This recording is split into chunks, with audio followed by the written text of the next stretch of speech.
এবং চাইলে আপনারা এই আলোচনায় যুক্ত হতে পারেন। স্ক্রিনে দেখার নাম্বারে আপনাদের মতামত প্রশ্ন থাকলে আমাদের সাথে শেয়ার করতে পারেন। শুরুতে একটু জাহিদ হাসান এমিলির কাছে চলে যেতে চাই। আপনার দল এখনো টিকে আছে কিনা এটা আগে বলেন। আমার দল টিকে আছে, বার্সেলোনা আজকে রাতে খেলবে। আমার মনে হয় যে টিকে থাকা এই মুহূর্তে খুব মানে আমি যদি পারফরমেন্সের দিক থেকে বলেন সব দলের জন্যই আমার কাছে মনে হয় যে খুবই ডিফিকাল্ট, কারণ যারা হোমে অ্যাডভান্টেজ নেয় তাদের জন্য ম্যাচগুলি সহজ হয়, আবার যারা এও ম্যাচে গিয়ে ভালো করে আসে তাদের জন্য আবার ম্যাচটা আরও বেশি সহজ হয়। সুতরাং এখন কিন্তু ইউসিএলের নকআউট স্টেজ চলে আসছে, আপনি মানে হারলেই বাদ পড়ে যাবেন। হ্যাঁ, এখান থেকে 8টা দল কোয়ার্টার ফাইনালে যাবে, অলরেডি 4টা দল কোয়ালিফাই করে ফেলেছে, আজকে রাত্রে বাকি 4টা করবে। সুতরাং আমার কাছে মনে হয় যে যারা ফেভারিট অলমোস্ট তারাই যাচ্ছে, বাট স্পোর্টিং সিভি আর বোল্ডো ব্ল্যামচে খেলাটার কথা যদি বলেন, আমার কাছে মনে হয় যে 3 গোলে পিছিয়ে থেকেও স্পোর্টিং সিভি অবিশ্বাস্য, এবং তারা কিন্তু নকআউট স্টেজ গ্রুপ পর্যায়ে দেখবেন যে ম্যানচেস্টার সিটির মতো দলকেও হারিয়ে কিন্তু ইন্টার মিলানের মতো দলকে হারিয়ে কিন্তু এই অবস্থায় আসছে। তারপরও তারা এই ম্যাচটা হেরে যাবে এটা আসলে আমি বিশ্বাস করতে পারি। দুর্দান্ত একটা ম্যাচ ছিল। আমরা হয়তো রিয়াল মাদ্রিদ বা অন্যান্য দলগুলি নিয়ে আলোচনা করবো, যদি খেলার এক্সাইটমেন্ট, খেলার ইন্টেন্সিটি যদি দেখেন, দ্যাট ম্যাচ ওয়াজ ফ্যান্টাস্টিক আমি বলবো। আপনি হ্যাপি থাকলেও কিন্তু আমার সহকর্মী কিন্তু মানে তার মন খারাপ আসলে। অলরেডি তার দল ম্যান সিটি বিদায় নিয়েছে। কেমন লাগছে আসলে এইরকম ম্যাচ দেখার পর? ম্যাচ নিজের মাঠে ছিল, তারপরেও খেলা ভালো শুরু করছে অনেক, কিন্তু লাল কার্ডটার পরে পুরাই দৃশ্যপট চেঞ্জ হয়ে গেছে আসলে। আর ওটা নিয়ে অনেক আলোচনা সমালোচনা হবে হয়তো, ওইটা আসলে হ্যান্ডবল ছিল বা না ছিল, পেনাল্টির সাথে আবার লাল কার্ড, ওইটাও কি ঠিক ছিল না কিনা রেফারির হিসেবে। আমার মনে হয় যারা সমর্থক তারা এরকম কিছু খুঁজছে আসলে, মানে কোন জায়গায় আসলে দোষ খুঁজে বের করা যায়, মানে মনকে সান্ত্বনা দেওয়ার জন্য এরকম কিছু। এরকম না, রিয়াল মাদ্রিদ অবশ্যই বেটার টিম ছিল, কারণ প্রথম লেগে তারা বেলিংহাম, রদ্রিগো, ভিনিসিয়াসকে ছাড়াই 3-0 গোলে জিতছে আর কি।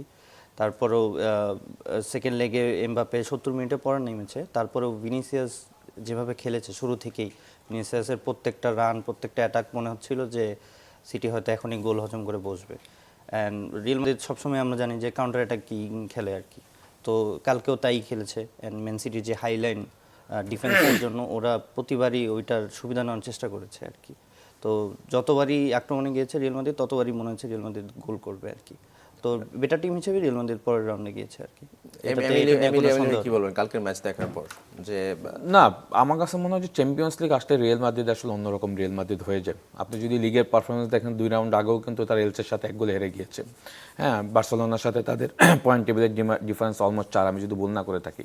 হ্যাঁ, কারণ ওইখানে তারা তাদের ফোকাস কিন্তু কমে দিয়েছে, তাদের ফোকাস পুরোটা এখন কিন্তু চ্যাম্পিয়ন্স লিগ গিয়ে। এবং প্রিয় যেটা বলছিল যে সত্যি কথা যে রিয়াল মাদ্রিদ কিন্তু ফার্স্ট লিগেই কিন্তু তারা ম্যাচটা জিতে নিয়েছে 3-0 গোলে। যখন আপনি আপনার হোমের অ্যাডভান্টেজ নেবেন, রিয়াল মাদ্রিদ তো not that kind of team যে আপনি এও ম্যাচে গিয়ে এটা 4টা খাবে, 4 গোল খাবে, বিকজ তাদের ডিফেন্স এত খারাপ না, তাদের মিডফিল্ড প্যাটার্ন এত খারাপ না যে তারা 4 গোল কনসিড করবে। অপোনেন্ট যদিও strong team, Manchester city build up football খেলে, বল পজিশন রাখে, অনেক গোলের অপরচুনিটি তৈরি করে, বাট ম্যাচটা যখন চ্যাম্পিয়ন্স লিগ তখন দেখতে হবে অ্যাগেনস্ট রিয়াল মাদ্রিদ, যার হিস্ট্রি সব থেকে বেশি ভালো। হ্যাঁ, তো সেইখান থেকে আমার কাছে মনে হয় রিয়াল মাদ্রিদ এই ধরনের ম্যাচ তো এটা নতুন না, এরকম বহুত ম্যাচ তারা জিতে নকআউট স্টেজে গিয়েছে। এবং রিয়াল মাদ্রিদ যে প্যাটার্নে এখন খেলছে এবং যেভাবে তারা আগাচ্ছে, চ্যাম্পিয়নের দিকেই এগোচ্ছে। কিন্তু আপনি যদি তাদের পারফরমেন্স দেখেন, তাদের কিন্তু ইম্পর্টেন্ট প্লেয়ার ছাড়াই কিন্তু তারা তাদের হোম ম্যাচগুলি জিতেছে। কিলিয়ান এমবাপ্পে এই ম্যাচে অল্প সময় খেলেছে, জুড বেলিংহাম ছিল না, কিলিয়ান এমবাপ্পে ছিল না, তো ভিনিসিয়াস জুনিয়র আবার পারফরমেন্স মানে নকআউট স্টেজে আসলে কিন্তু ভিনিসিয়াস জুনিয়র কিন্তু নকআউট হয়ে যায়। হ্যাঁ, মানে তার পারফরমেন্সও কিন্তু আমার কাছে মনে হয় যে ফ্লোটা সে রেডি করে রাখে। তো সেইখান থেকে রিয়াল মাদ্রিদের খেলাটাও যদি দেখেন, সিটিকে কিন্তু কোনোভাবেই কোনো খেলার ধরতে দেয়নি। 10 জন হওয়ার পরে কিন্তু যেটা হয় যে ইন্টারন্যাশনাল এরিনাতে, আন্তর্জাতিক ফুটবল এবং ক্লাব ফুটবলের হাই ইন্টেন্সিটি ম্যাচগুলিতে আপনি 10 জন প্লাস 11 জনের অ্যাগেনস্টে is very difficult, very very difficult. হ্যাঁ, যখন বার্নার্ডো সিলভা ওই পেনাল্টি এবং রেড কার্ড হয় সাথে সাথে, তখন আমি ধরে নিয়েছিলাম এখান থেকে রিয়াল মাদ্রিদ ম্যান সিটি আর কোনোভাবেই কাম ব্যাক করতে পারবে না। এরপরে যদি দেখেন রিয়াল মাদ্রিদ যেটা করেছে, হাই প্রেসিং করেছে, বল কন্ট্রোল করার চেষ্টা করেছে, মিডফিল্ড প্যাটার্নটাকে ঠিক রাখার চেষ্টা করেছে, যা যা করা দরকার, এবং গোল করে আবার শেষের দিকে আরও একটা গোল করে কিন্তু পুরো ম্যাচটাই কন্ট্রোলে রেখেছে। এবং 10 জন নিয়ে আসলে ম্যানচেস্টার সিটি চেষ্টা করেছে, বাট ম্যান সিটির তো আসলে মেইন অ্যাটাকের যে প্যাটার্নটা সেটা হলো ডোকুর দিক থেকে, এবং ডোকুকে যদি দেখেন তারা একটা এমন সুন্দর মার্কিং এবং করেছে, ডোকু কিন্তু বারবার ঢুকেছিল।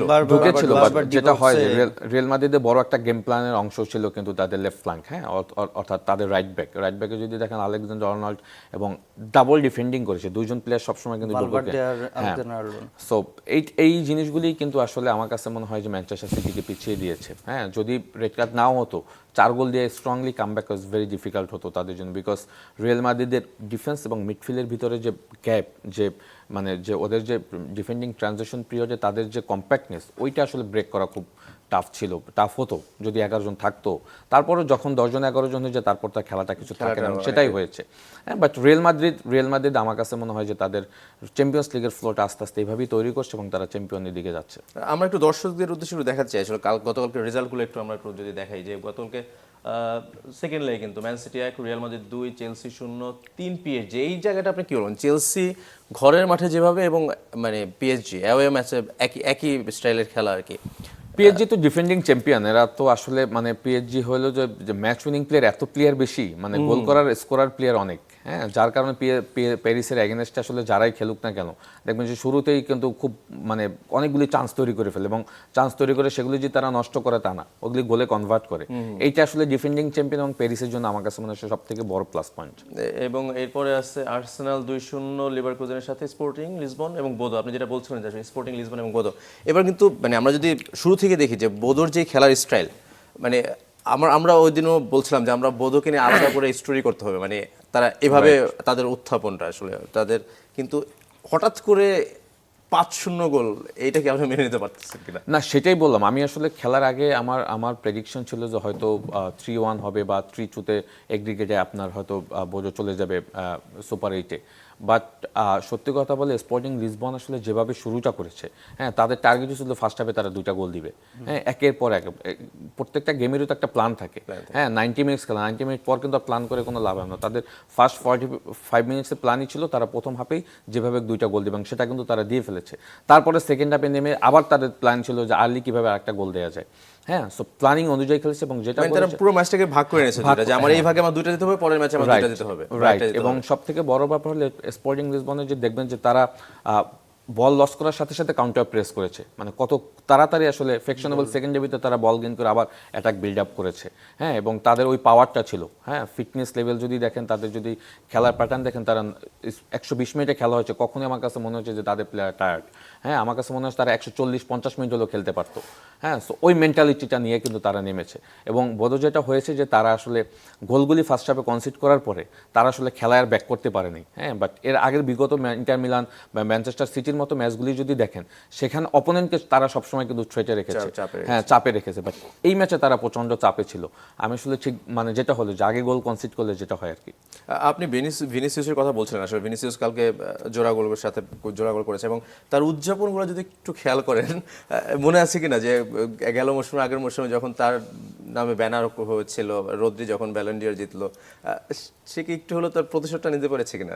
মানে ভিনি তো আসলে সবসময় একটা ওর কন্ট্রোভার্সি থাকে, হ্যাঁ, ও তো দেখবেন আফটার ম্যাচ ওর ইন্টারভিউতে অনেক কিছুই বলে, হ্যাঁ। তো এখন যেটা হয়েছে যে ও আসলে ওই মাঠের বাইরের থেকেও মাঠের খেলা দিয়ে অনেক কিছু প্রমাণ করতে চায়, যেটা সত্যি কথা, এবং সে বেস্ট প্লেয়ার সেটা সে প্রমাণ করার জন্য কিন্তু তার পারফরমেন্সের সবসময়ের জন্য সে তার সেই চেষ্টাটা করে যায়, এবং আফটার স্কোরিং তার যে উদযাপনের ভঙ্গিগুলি কিন্তু একটু ডিফারেন্ট হয়। এটা তো আসলে আমার কাছে মনে হয় যে এই ধরনের হাই ইন্টেন্সিটি ম্যাচ এবং অ্যাগেনস্টকে সেটাও আপনাকে দেখতে হবে, হ্যাঁ, ম্যানচেস্টার সিটি।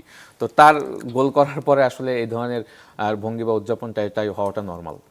কালকে কি প্রিয়কা যদি জানতে চাই যে হল্যান্ড কি একটু নিষ্প্রভ ছিল কিনা? হল্যান্ড যদিও গোল পেয়েছে, বাট হল্যান্ড কি একটু মানে কনফিডেন্সের যে অভাব, সেটা কি দেখেছো কিনা, কি মনে হয়? আমার কাছেও তাই মনে হয়েছে, কারণ লাস্ট 14 ম্যাচে হল্যান্ড গোলের সংখ্যা হলো মাত্র 4টি, তার মধ্যে 2টি পেনাল্টি। কিছুটা এমনিও অফ ফর্মে ছিল, প্রিমিয়ার লিগ সব কম্পিটিশন মিলিয়ে। আর রিয়াল মাদ্রিদের সাথে প্রথম লেগেও সে খুব একটা সুবিধা করতে পারেনি। এর মূলত কারণ হতে পারে অ্যান্টোনিও রুডিগার, কারণ লাস্ট 3 আসরেই রিয়াল মাদ্রিদের সাথে হেরে বাদ গিয়েছে ম্যানচেস্টার সিটি, অ্যান্ড 3 আসরেই হল্যান্ড একটা কি 2টো গোল দিয়েছে রিয়াল মাদ্রিদের মাঠে বা ইতিহাদ মিলিয়ে আর কি। তো প্রতিবারই ওর যেই সমস্যাটা দেখা গেছে আর কি, যে রুডিগারের সাথে তার মানিয়ে নিতে বা তার কম্পিটিশনটা ঠিক মতো হচ্ছে না আর কি। রুডিগার দেখা যাচ্ছে প্রতিবারই জিতে যাচ্ছে, যেমন এরিয়াল ডুয়েল বা ক্রসিংয়ে সবসময় রুডিগার হেড পাচ্ছে বা রুডিগার আগে গিয়ে বল নিয়ে নিচ্ছে তার থেকে। তো ওইটা একটা কারণ ছিল। আর লাস্ট 14 ম্যাচে চার গোল মাত্র, ওইটাও একটা প্রেশার ছিল তার কাছেও যে আমার আজকে গোল করতেই হবে। সে যদিও কালকে গোল করেছে, কিন্তু লাল কার্ডের পরে আসলে তারাও মনোবল অনেক দুর্বল ছিল আর কি, তারাও আর হয়তো আশা ছেড়ে দিয়েছিল আর কি। আমার একটা কথা মনে আছে, আমার 2-3 বছর আগে পেপ গার্দিওলা একটা কথা বলেছিল, মানে তারা জিজ্ঞেস করেছিল তো, কারণ যেহেতু রেগুলারই প্রিমিয়ার লিগে চ্যাম্পিয়ন হচ্ছিল, তখন বলছিল যে এই ফর্মটা কেন ইসে না, ইউসিএল এ না, আপনারা তো এখানে চ্যাম্পিয়ন, সেখানে বলছিল যে সেইখানে রিয়াল মাদ্রিদ আছে।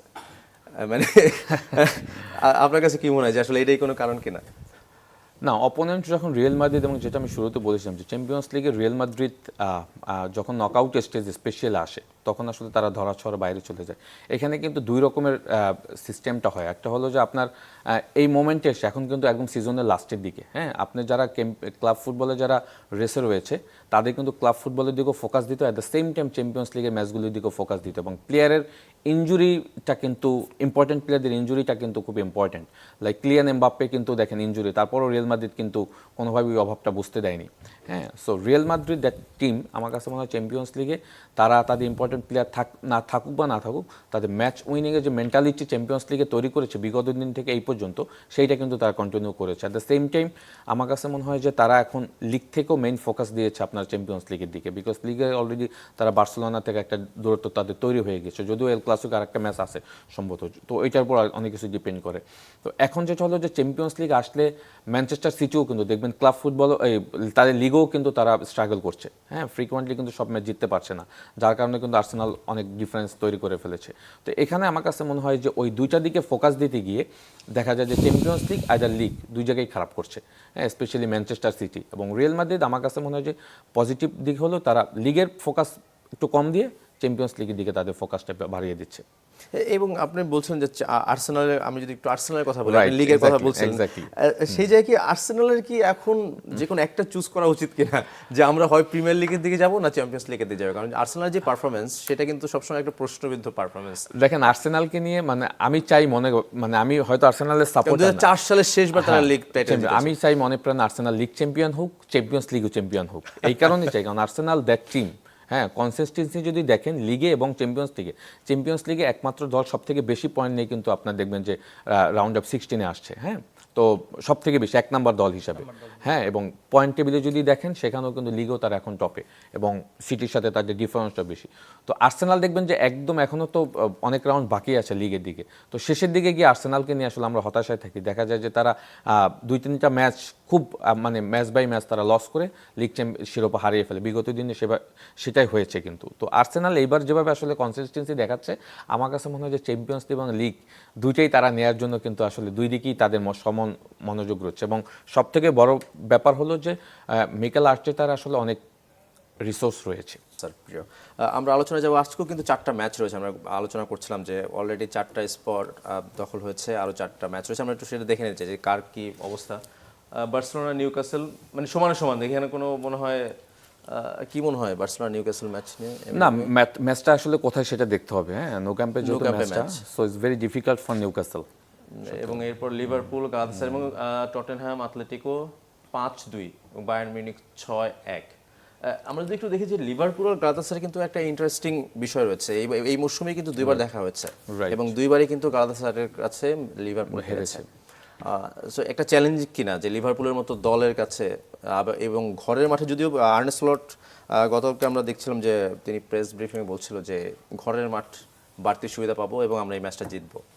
না, বাড়তি সুবিধা তো গালাতাসারাই অলরেডি নিয়ে কিন্তু তার এগ্রিগেট 1 গোলের কিন্তু এগিয়ে রয়েছে, হ্যাঁ, যেটা বললাম যে চ্যাম্পিয়ন্স লিগের এই যে নকআউট স্টেজ আসলে হোম অ্যান্ড অ্যাওয়ে ম্যাচে কিন্তু বড় একটা অ্যাডভান্টেজ থাকে হোম ম্যাচে, হ্যাঁ, এবং অ্যাওয়ে ম্যাচ থেকে যদি আপনি কিছু নিয়ে আসতে পারেন সেটি আপনার হোমে কিন্তু বড় একটা কনফিডেন্ট দেয়, হ্যাঁ, যেটা লিভারপুল হয়তো গোল কনসিড করেছে একটা, আজকে হয়তো অ্যানফিল্ডে ম্যাচ হবে এবং গালাতাসারাই হয়তো তাদের একটা সম্ভাবনা অন্যদিক থাকবে, বিকজ লিভারপুলের কিন্তু ফর্মের যদি জায়গাটা দেখেন, হ্যাঁ, তারা যে গুড শেপে আছে তাদের টিম, তা কিন্তু না, হ্যাঁ, আপনার লিগেও চ্যাম্পিয়ন্স লিগও, বাট দলটা যখন লিভারপুল এবং ম্যাচ যখন অ্যানফিল্ডে, এবং তখন কিন্তু আসলে যেটা বললাম যে আপনি যদি স্পোর্টিং লিসবন এবং ম্যাচটার কথাই বলেন, তো আমার কাছে মনে হয় যে তারা তো অবশ্যই শুরু থেকে তাদের একটা গেম প্ল্যানের অংশ থাকবে। ফার্স্ট হাফেই তারা যদি কোনোভাবে যদি গোল দিতে পারে, এক এক করার পরে দেন তারা সেকেন্ড হাফে অন্য প্ল্যানে যাবে। তো তার গেম প্ল্যান একটা বড় অংশ থাকবে, ফার্স্ট 30 মিনিটস বা ফার্স্ট হাফের ভিতরে কিছুভাবে হোক তারা গোল দিবে। এবং গালাতাসারাই যদি সত্যি কথা বলতে গালা যদি মিডফিল্ড এবং ডিফেন্সের যদি প্যাটার্নটা বলেন, আমার কাছে তারা দুর্দান্ত ওই জায়গাগুলি ব্লক করেছে। হ্যাঁ, কারণ অ্যাওয়ে ম্যাচে যেভাবে লিভারপুল খেলছিল তারাও কিন্তু সুযোগ পেয়েছে, বাট সুযোগগুলি কিন্তু ওইভাবে বেশি একটা তৈরি করতে দেয় না গালাতাসারাই ডিফেন্ডাররা। খুব ভালোভাবে প্রোটেক্ট করেছে তাদের অ্যাটাকিং থার্ডের যে মেইন প্লেয়ারদেরকে। সুতরাং আজকেও কিন্তু লিভারপুলের জন্য ডিফিকাল্ট ম্যাচ হবে, বাট যেটা বললাম যে হোমের একটা বড় অ্যাডভান্টেজ থাকবেই এখানে। আমি যেটা প্রিয় করে যেতে চাই, প্রিয় বার্সেলোনার ম্যাচ রয়েছে, আমি দেখছিলাম যে তুমি কিছু স্ট্যাট দেখছিলে আসলে বার্সেলোনা এবং নিউক্যাসল ম্যাচের, সেটা যদি একটু দর্শকদের জানাতে আসলে কি মনে হয় যে তোমার সোর্স কি বলছে এই ম্যাচ কতটা চ্যালেঞ্জিং হবে? ন্যু ক্যাম্পে হওয়ার কারণে বার্সেলোনা এমনি আগে থাকবে, কারণ ঘরের মাঠে এমনি বার্সেলোনা দুর্দান্ত টিম। কারণ লাস্ট ম্যাচেই ন্যু ক্যাম্পে সেভিয়াকে বার্সা 5 গোল দিল, রাফিনা হ্যাট্রিক করলো যে ম্যাচে। সো ফর্ম বিবেচনায় হোম গ্রাউন্ডে এই মৌসুমে সম্ভবত বার্সেলোনা এক ম্যাচও হারেনি। তো ওই হওয়ার জন্য বার্সেলোনা এমনিও এগিয়ে থাকবে অনেক। আর নিউক্যাসল শেষ 5বার স্প্যানিশ অপোনেন্টের সাথে নকআউট পর্বে চ্যাম্পিয়ন্স লিগে জিতেনি। তো এবারও আমার মনে হয় সেই চান্সটা খুবই কম নিউক্যাসলের জন্য। যদি অসাধারণ কিছু না হয় তাহলে বার্সেলোনাই হয়তো কোয়ার্টার ফাইনালে নাম লিখবে। এবং এটা মনে হয় সবারই প্রত্যাশা আসলে, মানে জমজমাট করার জন্য, শেষ 8-এর ম্যাচগুলো জমজমাট করার জন্য এই সমস্ত যে বড় নামগুলো, সেই নামগুলো আসলে মনে হয় দর্শকরা একটু খেলা দেখে মজা পায়। না, এখন পর্যন্ত তো সব বড় দলগুলি আছে এবং নিশ্চয়ই যদি আজকে আরো 2টা match, Bayern Munich already qualify. আমরা বায়ার্ন মিউনিখের কথা সবসময় কম বলি, বায়ার্ন মিউনিখ কিন্তু অলরেডি বায়ার্ন মিউনিখ, আমি একটু যদি ইন্টারভিউ করি যে বায়ার্ন মিউনিখে কিন্তু কোনো গোলরক্ষক নেই, তাদের সবাই ইনজুরি, এবং আজকে মনে হয় তারা ডেবিউ করতে যাচ্ছে তাদের 16 বছরের একজন গোলরক্ষক, এটা একটু পিছিয়ে থাকবে কিনা? আজকের ম্যাচ তো আসলে যদি এগ্রিগেট দেখেন সেখানে বায়ার্ন মিউনিখ আটলান্টার সাথে অনেক এগিয়ে। সো আপনি যেটা বলেছেন যে অলমোস্ট সব ফেভারিট দলরাই কিন্তু সুপার 8-এ যাচ্ছে, হ্যাঁ, কোয়ার্টার ফাইনালের দিকে যাচ্ছে। প্যারিস অলরেডি চলে গিয়েছে, আমরা যেটা বললাম আর্সেনাল অলরেডি চলে গিয়েছে, রিয়াল মাদ্রিদ, হ্যাঁ। সো আজকেও কিন্তু যদি দেখেন বার্সেলোনা, বায়ার্ন মিউনিখেরা যদি চলে যায়, লিভারপুল, তো অলমোস্ট কিন্তু দেখেন সুপার 8টা কিন্তু জমজমাট হতে যাচ্ছে, হ্যাঁ। তখন কিন্তু আমার কাছে মনে হয় যে প্রত্যেকটা ম্যাচে ফাইনাল ম্যাচ হবে, আমরা সবাই খুব এক্সাইটমেন্ট নিয়ে খেলাগুলি দেখবো, এবং কে ফেভারিট কে চ্যাম্পিয়ন হবে এটা কিন্তু ওই সুপার 8-এর খেলা দেখে আমরা হয়তো কোয়ার্টার ফাইনাল দেখে বুঝতে পারবো। আমরা যারা আসলে ফুটবল প্রেমী, আমরা আসলে একটা ভালো ম্যাচ উপভোগ করতে চাই। অসংখ্য ধন্যবাদ জাহিদ হাসান এমিলি এবং অসংখ্য ধন্যবাদ সামিন ইয়াসার প্রিয়। আমরা শেষ করছি আজকে ক্লেমন বিয়ন্ড দ্য গ্যালারি।